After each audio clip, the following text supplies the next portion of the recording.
कार्यकर्त्यांना अधिकारी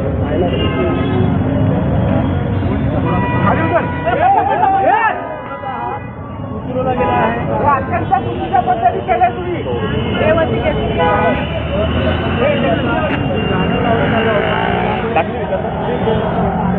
टीएमसीच्या लोकांना साईडला घ्या. हो बॅनर नका काढू. बाजू आहे. हे बाजू आहे. बॅनर नका काढू तुम्ही. हे बॅनर नका काढू. अरे बॅनर नका काढू. बाजू आहे तुम्ही.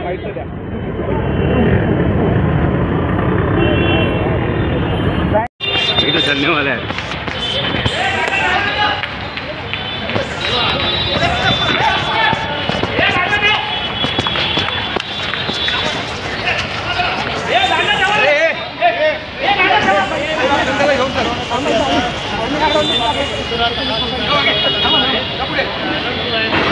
अरे कुठली जबरदस्ती आहे.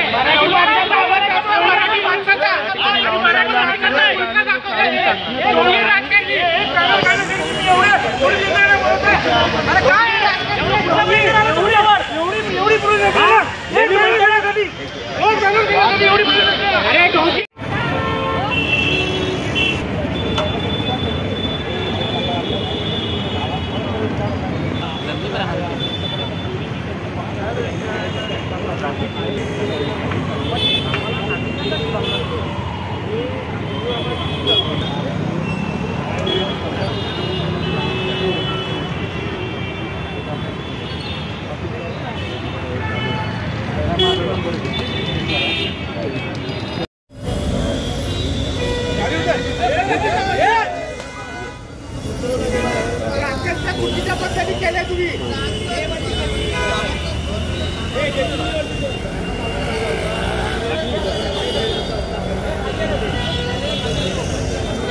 अत्यंत चुकीच्या पद्धतीने हे सगळं चाललेलं आहे. तुम्ही बघताय आमच्या नागरिकांच्या भावना आम्ही व्यक्त केल्या होत्या.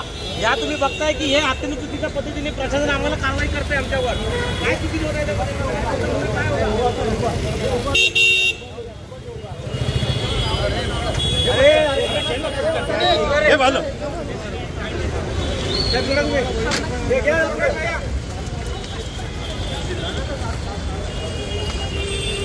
ये तो चलने वाला है.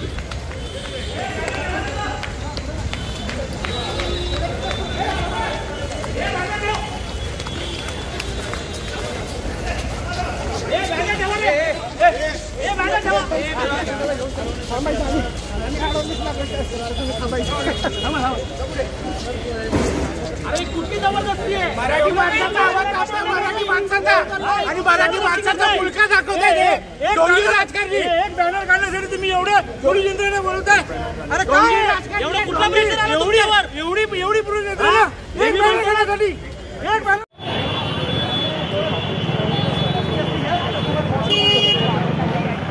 ठीक आहे.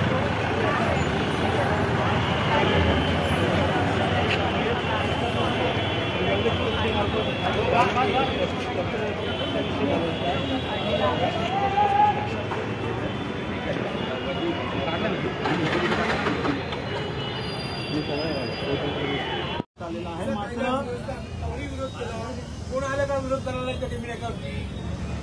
बॅनर आमचा बरोबर चुकीचा आहे म्हणून सांगायला घर बसल्या फोन करत असतील. घर बसल्या म्हणून फोन करत असतील. यायचं होतं हिंमत. कावटा शिवसेनेचा हा बाले किल्ला आहे. टेमेनाका आहे आणि याच ठिकाणी अशा प्रकारची जर बॅनरबाजी होत असताना कोणाच्याही भावना शक्य आहे. सत्य लिहिण्यासाठी केले ना. त्यावेळेला आठवड्याने भाऊ आपला आता बरोबर आठवला भाऊ. कावटा मराठी माणसासाठी दोघं एकजूट झालेले कुठे युतीला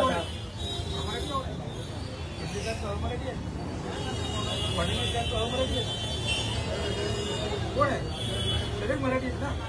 हिंदी सक्तीचा कायदा जो होता तो रद्द करत होता. अजून मराठी माणूस म्हणून बाहेर फेकला गेला. तेव्हा तुम्ही झोपले होते का. ठाण्यामध्ये मोठ्या प्रमाणात अनाधिकृत बांधकामांचं काम सुरू आहे. तरी देखील एवढ्या बॅनरसाठी महानगरपालिका आता अट्टाहास का केला. हे आता तुम्ही पत्रकारांना मी वारंवार सांगतो की एका बॅनरसाठी जवळजवळ एवढी 100 पोलीस आलेले आहेत. अनेक कर्मचारी आले आहेत. अधिकारी जोरात चालू आहेत. आणि हे काढण्यासाठी येत आहेत. आणि अनेक बॅनर लागले जातात तिथे. आणि आपले जवळ जोडलेले असतात. प्रशासनावर कुठेतरी बसत नाही का? सत्ता तुमच्या आहे, त्यामुळे अशा प्रकारचे दबाव आणण्यापेक्षा पोलीस प्रशासन दबावानेच काम करते आणि म्हणून त्यांनी बॅनर काढण्यासाठी हे सर्व सुधारण करलेलं आहे. कोणतरी घरात बसून फोन करताय. धर्मवीर आनंद साहेबांचा टीम नाका आहे, म्हणजे नेहमी नागरिकांचा आवाजच चाललेला आहे साहेबांच्या दरबारातही आणि ठाण्यातही आणि महाराष्ट्रातही. त्यामुळे टीम नाक्यावरनं आम्ही सामान्य नागरिकांची भावना व्यक्त केली.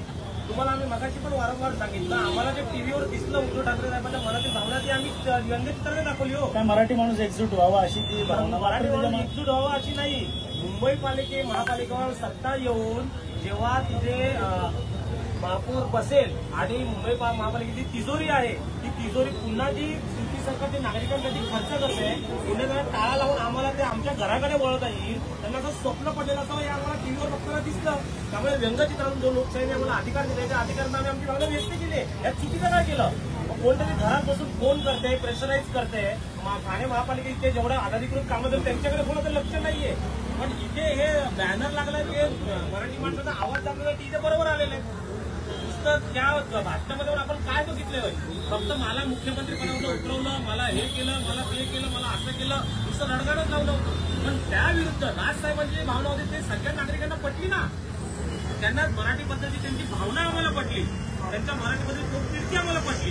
पण जेव्हा दुसऱ्यांदा भाषण झालं तेव्हा दिसतं त्या माणसाला एकनाथ शिंदेवरती फडणवीसांमध्ये टीका देखील करण्यात आली होती उद्धव ठाकरे, त्याचाच कुठेतरी राग म्हणून आता ह्या बॅनर सकाळी ते चूल भरताना उठल्यावर पण शिंदे साहेबांच्या नावाने टीका करतच ते उठतात आणि मग ते त्यांना संजय राऊत साहेबांना कळतं आणि संजय राऊत साहेब नाही करू बोलतात. एवढं सगळं चालतं. त्या व्यतिरिक्त आपण आहे काय म्हणून जर टोमणे सम्राट म्हणून त्यांना सगळ्या कार्यकर्त्यांनी नाव दिलेलं आहे ना, त्यांच्याच माहिती आता सत्य एकत्र आम्हाला माहितीये त्यांच्याच कार्यकर्त्यांनी त्यांना टोमणे सम्राट म्हणून नाव दिलेलं आहे. मुंबईनंतर ठाण्यात काय चित्र असणार आणि नगरसेवक जे आहे आम्ही बोलूनच शकतात.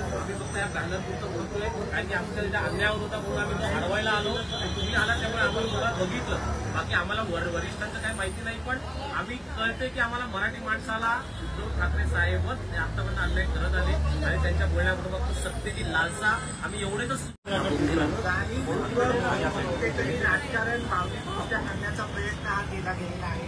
वारंवार मला एकच सांगतोय, मराठीचं मुंबईमध्ये संपर्क झालेलं आहे असं उद्धव ठाकरे आदित्य ठाकरे आणत आहे. परंतु मला सांगायचं की उद्धव ठाकरे साहेब आणि आदित्य ठाकरे यांचं वैयक्तिक अस्तित्व आज मुंबईमधून संपत चाललेलं आहे आणि कुठेतरी ते अस्तित्व टिकवून ठेवण्यासाठी मुंबई महानगरपालिकेच्या तिजोरीवर डोळा ठेवण्यासाठी, मुंबईच्या महापौरपदावर डोळा ठेवण्यासाठी आज भावनिक साथ त्यांनी राज ठाकरे साहेबांना घातलेली आहे. राजसाहेब त्यांच्या भूमिकेला आमचा काही विरोध नाही. आज तसं माझे सरकारी म्हणते मराठी माणसासाठी राजसाहेब आज लढत नाहीये, त्यांचा पक्ष स्थापन केल्यापासून ते लढत आहे शिवसेने सरकार. परंतु उद्धव साहेबांना निवडणुका आल्या, आदित्य ठाकरेंना निवडणुका आल्या की आता मराठी माणसांची आठवण येते. त्याच्यामुळे आता या भूतापांना मराठी माणूस मुंबईतला असू द्या किंवा महाराष्ट्रातला असू द्या या भूतापांना पडणार नाही. सगळे मराठी माणूस एकवटलेले आहे ते म्हणजे एकनाथ शिंदे साहेब ही बाळासाहेबांच्या विचारांवर चाललेली सूचना आहे. त्यांच्या नेतृत्वाखाली